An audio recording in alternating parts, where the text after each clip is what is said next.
Hello there friends, welcome back to another episode of Generation Tech. My name is Alan. In our last video we talked about Baras Sophi and why her redemption arc played out the way that it did. I read many of your comments as I usually do, and I realized that for the typical fan, the lore they were familiar with and the characters they liked really shaped how they viewed Baras Sophi. For instance, fans of Ahsoka are far less likely to perhaps forgive Baras Sophi for her heinous acts during the Jedi Temple bombing, which almost led to Ahsoka's execution by Unga Bunga. You were close to one of them?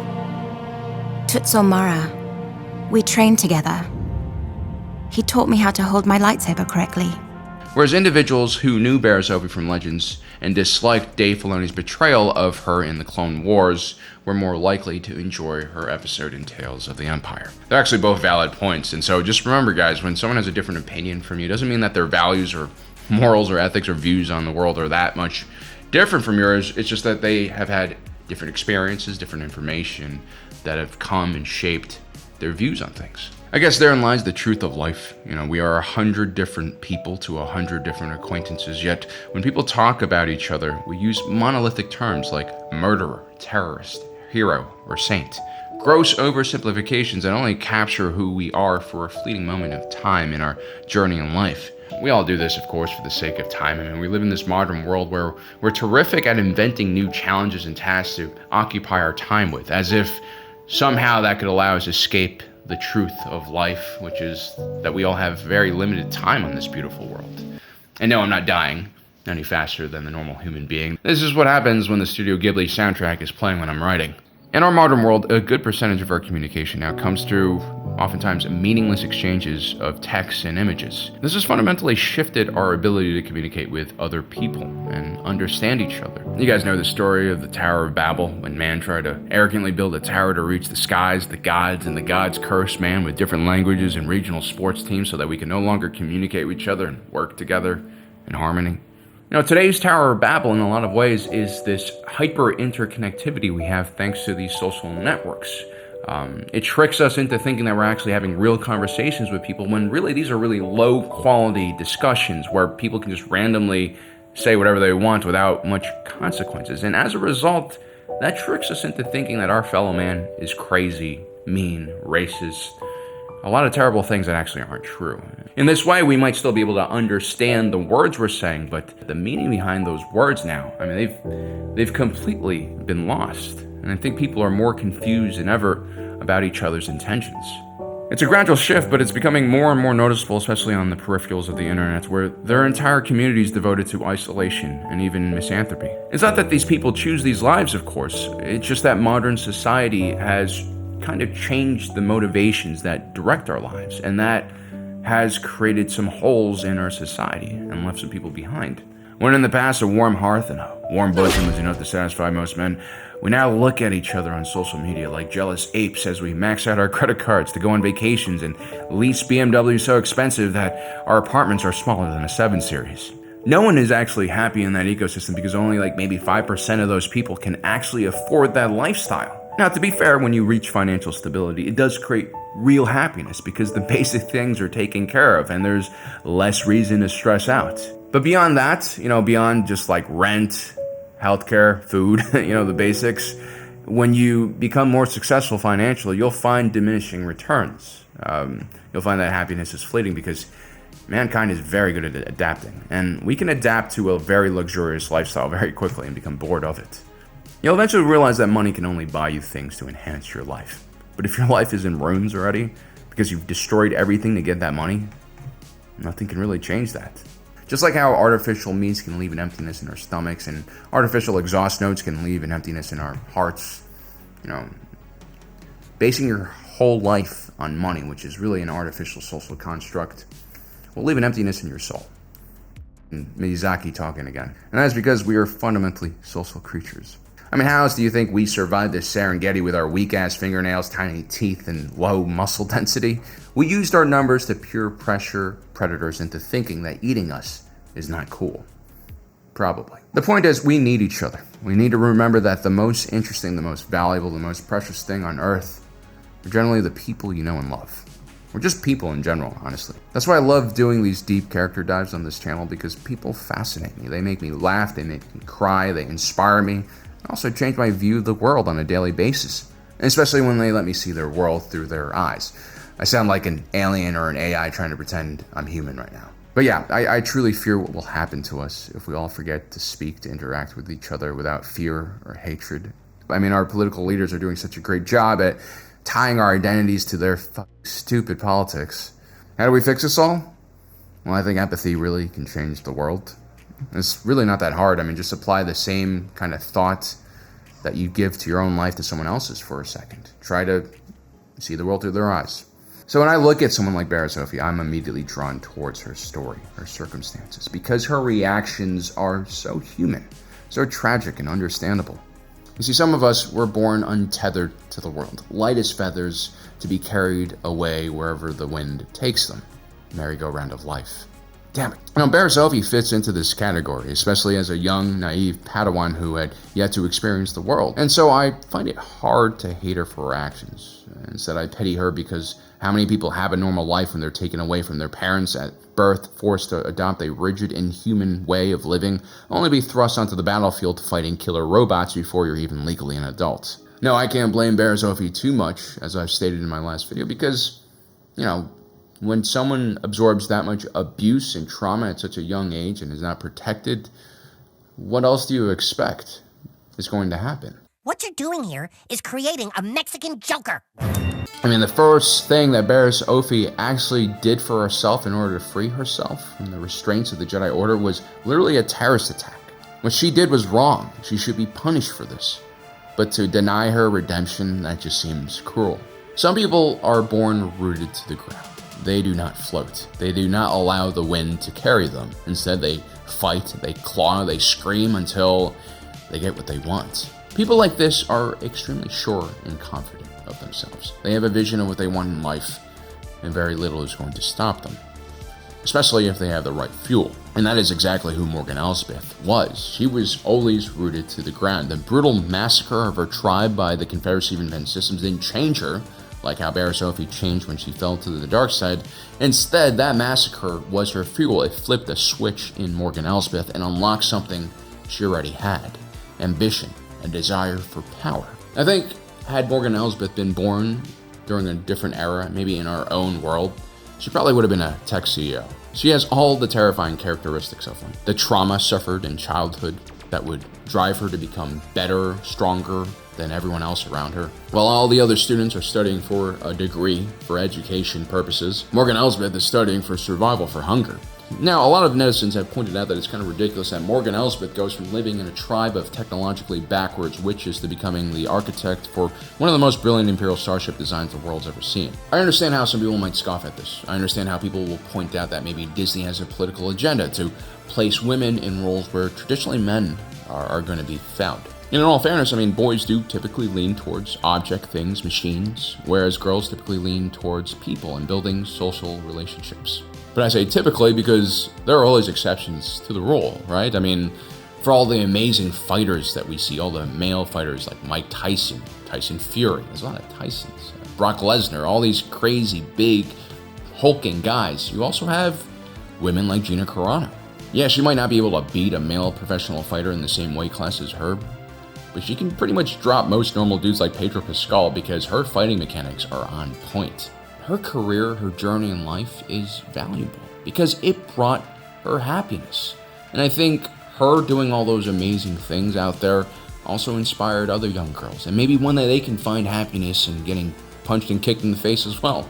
I'm not really sure what inspired Gina Carano to become a cage fighter, but it's very possible it could have been a movie, maybe with a strong female protagonist, I don't know, like G.I. Jane or something. Movies like that aren't necessarily made for men. They're made to inspire little girls, or at least that's how I've always seen it. We do this in modern societies because, honestly, humanity generally is compassionate, kind, and thoughtful, especially when given a chance. And to be honest, we've solved most of the big problems, like access to food, clean water, and energy. And so why can't we focus on giving every person a chance to fulfill their dreams, to do what they want? I realized in the last few years that there are like these influencers now whose sole job is to break down pop culture and talk about the what they see as hidden political agendas inside of all of these stories. And, one of the biggest complaints, again, is that there's so many female characters now. But, isn't that like the most American thing possible?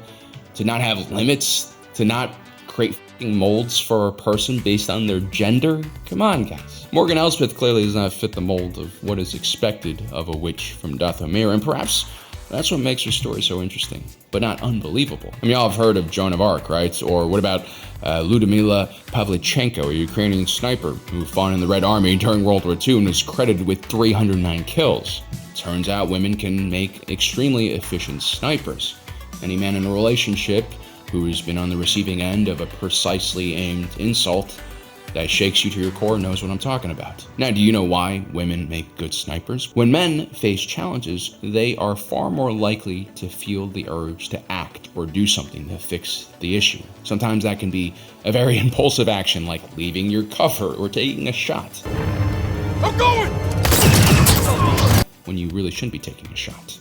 Whereas women typically wait until they find the perfect solution. Now, when the problem is what kind of restaurant do you want to go out for tonight, women are absolutely terrible and a bane of my existence. But when it comes to hiding in cover and waiting for that officer to be in the perfect spot for that shot, well, it turns out women are pretty good at doing that. Would have never found this out if the Soviets weren't a little bit more open-minded about their views of what women can or cannot do. This was actually a surprise, like it was an accident. Ludmila Pavlichenko, sorry for butchering her name, guys, really sorry for that. She was apparently a trench digger before she was a sniper, and get this, they didn't even have weapons for her back then, so all she carried was a grenade. And that's like the manliest thing to take into combat, just a grenade. And so here's the thing, when I see Morgan Elsbeth in a position where you probably don't normally see a woman, I don't immediately become suspicious about political agendas, and neither should you guys. There are much better things you can do with your time on the internet than get into these rabbit holes of conspiracies and hatred, fear, anger. The explanation for Morgan Elsbeth being the architect of the TIE Defender project is very simple. She's actually not the architect. Yeah, she's pitching the idea and all, but who's to say that she didn't find someone else to design the ship for her? Steve Jobs didn't design the iPhone, Jonathan Ives did. Well, actually, his team probably did. Generally, in these larger operations, you have to delegate, to actually accomplish something. This is why my YouTube channel is so small. I'm terrible at delegating. I would have made multiple channels if this was something I was interested in, but I'm terrible at it. And plus, you don't just have to be good at delegating, you have to have a vision. And having a vision doesn't mean you really need that many technical skills. Elizabeth Holmes had an amazing vision with Theranos, and she got pretty damn far just based on sheer willpower and belief in herself. It's not really hard to do what she did. Most people are smart enough to not do something like this or have enough self-control or ethics to not do something like this. Morgan Elsbeth isn't a fraud, though, like Elizabeth Holmes was. Her TIE Defender program obviously is real and very, very competent. And the real reason why she creates the TIE Defender program is kind of obvious. She doesn't want to be a starship manufacturer. She's not Howard Hughes. She doesn't want to urinate in bottles. What she's after is money, power, and endless amounts of that. And she was smart enough to realize what the rise of the Empire actually meant in real-life terms. It meant the nationalization of entire planets of resources, a huge increase in the military budget, and a huge increase in military production. Morgan Elsbeth, in this phase of her life, is simply just an opportunist. If she were alive here in 2024, Morgan Elsbeth would probably launch some company using these large language model AIs to create like a chatbot for whatever consumers need. If she were alive 100 years ago, she probably would have launched a car company after Henry Ford launched an industrial revolution. There actually used to be like more than 2,000 car companies in this country. Crazy. Morgan Elsbeth simply saw that the Empire had tons of money to spend on their military, and starfighters are probably going to be the most profitable and high-margin product to produce. That'll also give her the most political power. She knew that going into capital ship design, for instance, would have been too hard. These were massive, often city-sized vessels with tons of moving parts. Only a handful of companies and shipyards really had the manufacturing capability to make the ships that the Empire would want in the right quantity and quality. At the same time, something smaller and simpler, like a speeder bike, might be easy to build, but there are also less ways to make your product stand out there. I mean, the technology honestly has outpaced human reflexes by this point. I mean, the 74Z speeder has a top speed of 500 kilometers per hour for no reason. It seems like the speeder bike manufacturers in the Star Wars galaxy have not reached a gentleman's agreement about speed limits. Now, a lot of people worship tech CEOs, individuals like Steve Jobs, Bill Gates, Jeff Bezos, Mark Zuckerberg, and Elon Musk. We definitely should all be learning from them, but I assure you do not want their lives.